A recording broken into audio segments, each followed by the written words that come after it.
Alright, a few weeks ago I brought you a video that showed you how to make a really fabulous basic chicken stock if you had already roasted off a chicken.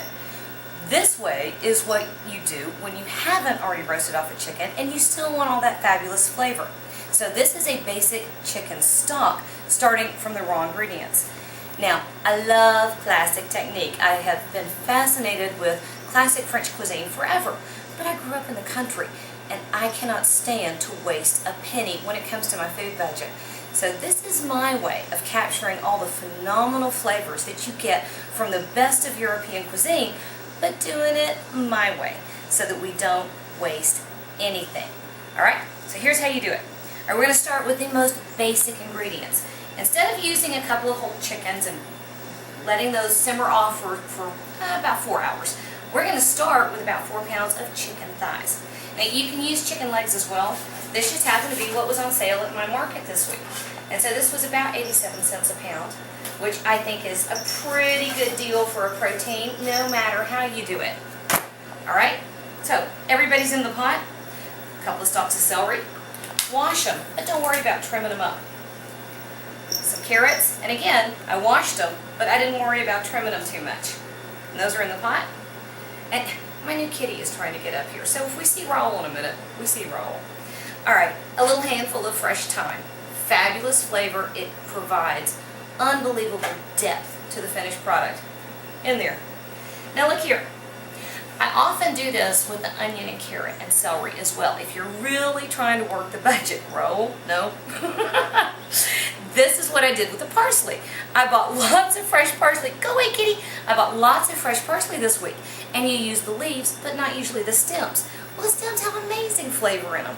You want to capture that. So in this case, save your stems and use just a big handful right in there. Now, it doesn't matter what kind of onion you use. There he is. You can use red or white. I happen to just like the flavor that comes with the red onion. I like the color that it gives too. Okay, so see? There we go. We've got a little carrot, onion, celery, some fresh thyme, some throwaway fresh parsley,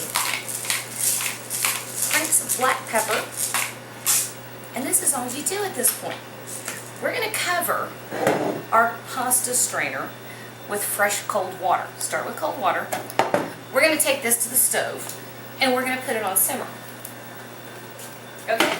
We're going to bring it up to a simmer. Simmer, not boil. We're going to bring it to a simmer and let it go for an hour. We're going to turn it off. Alright? Now, here's where it differentiates from the classic technique.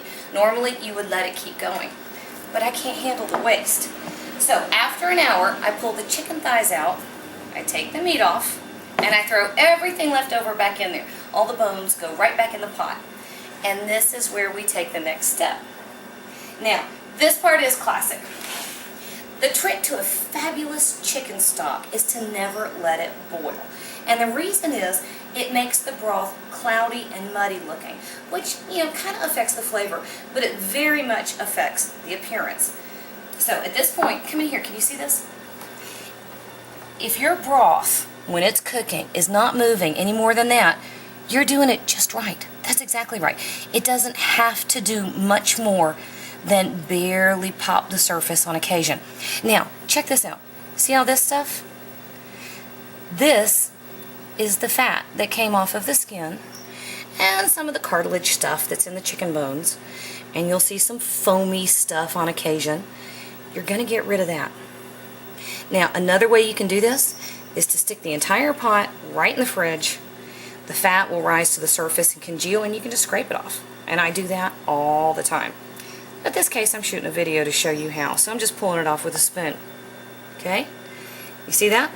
Now, look here, and this is the cool part. Can you see how clear that is? That's wonderful. I use chicken stock all the time, homemade chicken stock, because it means phenomenal flavor. And if you want to be able to take your food from being really good food to being, oh my God, food, then this is one of the tricks that you want to use. Now, homemade chicken stock can be used as a base for soups or sauces or gravies or casseroles. You can use it in polenta, you can use it in risotto, anything you want. And the basic stuff is great, But this stuff is kicked up to an entirely different level. Alright, so all I'm going to do is finish scraping that little icky stuff off the top. Oh, you see the fat? Believe it or not, we're not getting rid of that. We're going to use that too. So that'll be another video. But don't throw out your fat. Remember, we're maximizing every single penny, and we're working every ounce of flavor. So all I'm going to do here is pull all the solids out of this pot, and I will be back in just a second to show you how to strain it off and make yourself look phenomenal. Alright, so I told you I'd come back after I took all the solids out and show you how to strain it off. Well, it's simplicity itself. The reason I normally like to use my big pasta pot is because when I'm ready to, all I have to do is lift the top part out, tilt it, let it drain, and then the stock is ready to go on its own. You just have to strain it off from there. But I didn't do that this time. This is, however, the exact next step. All I'm doing is straining it off through cloth. Now, you can use coffee filters. That's not my preferred method. I find that they get stuck and clogged up and you have to change them out too often. You can use cheesecloth, which is also not my preferred method. It's expensive, it's a one-use item, and it's hard to find where I live. So what I do have are a lot of these little clean white cotton washcloths that you pick up at the discount store. And they're dedicated. I use them only for straining. And this is it. This is all you're doing. Okay? So once you've done this, this is what you end up with. And this is why you're doing this. All right, yeah, I know there's a dime in there. I ran it through the dishwasher. My granny told me that if you make really good chicken stock, you can read the lettering on a dime through it. All right? This is almost there.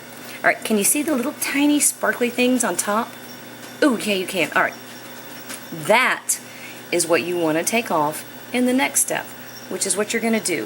If you make a double chicken stock, and then beyond that, if you make a chicken consomme. But, backing up, what you do have is a fabulous clear chicken stock, which you can use in any number of recipes, and which will make you look absolutely unbelievable. Now, after this, strain it all off, stick it in the fridge, and these little tiny sparkles on the top, they'll turn solid, and you can peel those right off. After that, you're good to go. No matter what you want to use the chicken broth for, you're ready. And this is the #1 way, yeah, I'm drinking today, that you can put amazing homemade flavor into just about anything that you make. And at the same time, you can maximize every single penny. Matter of fact, you want to go a step further and turn this into just about free, except for the cost of salt and pepper. Do what I used to do in college. Every time you trim a vegetable, especially carrots, onions, and celery, wash them really well before you use them. Trim off the ends and stick it in the freezer. That way, when you start your stock, you can use all the ends and bits and pieces, stuff you normally would have thrown out. Just like in this case, we used the bones and the skin and saved the meat for something else. So I captured that classic, high-end French cuisine, but I did it with my redneck roots in mind. So, this is step 1. This is chicken stock 102. And from here, you can do anything you want. Now, in the next video, I'm going to show you how to do a double chicken stock, and after that, I'm going to show you how to do chicken consomme. So come back.